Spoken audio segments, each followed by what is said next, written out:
kulikuwa na kuvamizi, majangili wezi ya mifugo waliweza kuvamia area hiyo na wakaiba mifugo ng'ombe 47, lakini kwa sababu timu zetu za security multi-agency zilikuwa makini, waliweza kukabiliana na hao majambazi na wakaweza kurudisha mifugo yote hiyo ng'ombe 47 baada ya kung'ang'ana na hao majangili. Kwa hivyo tunataka chukua nafasi hii kuwashukuru wale officers wa usalama ambao wamekuwa wakifanya kazi kubwa katika sehemu hiyo. Ndio unaona hatujakuwa na visa. Hii ndio kisa ya kwanza kwa muda mrefu, lakini tunashukuru tumeweza kufaulu. Tumerudisha hiyo mifugo na tumeweza kurudishia wenyewe na tumeimarisha usalama katika area hiyo. Nataka kusema kwamba saa hii kulikuwa na dalili ya ukame, lakini nyasi ilikuwa haijakwisha. Maji ndio ilikuwa inatatiza wafugaji, lakini kumenyesha. Hata kule Tiaty kumenyesha zaidi ya Baringo North na maeneo mengine.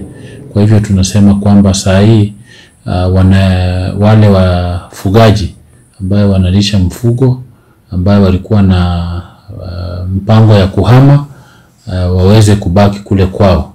Wachache ambao walikuwa wamehama kidogo, tunaomba kwamba warudi kwao, kwa sababu hatutaki waanze kuzozana na jamii zingine,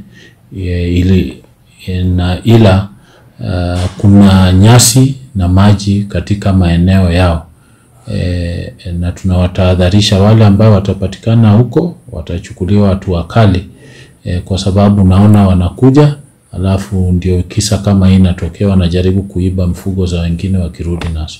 Tunasema kwamba watu warudi kwao mara moja, kwa sababu unaona sasa hii visa ndio inaanza kuleta shida. Wale wachungaji wakianza kuingia maeneo wanaanza kuibia wenyewe mifugo. Kwa hivyo watu wakae katika maeneo yao, kwa sababu iko maji ya kutosha na iko nyasi ya kutosha. Upande wa Elgeyo Marakwet tumeweza kufanya mikutano ya usalama na wenzetu wa Elgeyo Marakwet, na saa hii hali imetulia. Tunaendelea kufanya kazi pamoja na walinda usalama, na kuna teams ambazo zinasaidia sisi kuona kwamba wale ambao waliweza kufanya kisa ya chochote kule cha uhalifu wameweza kukamatwa na kupelekwa mbele ya mkono wa sheria.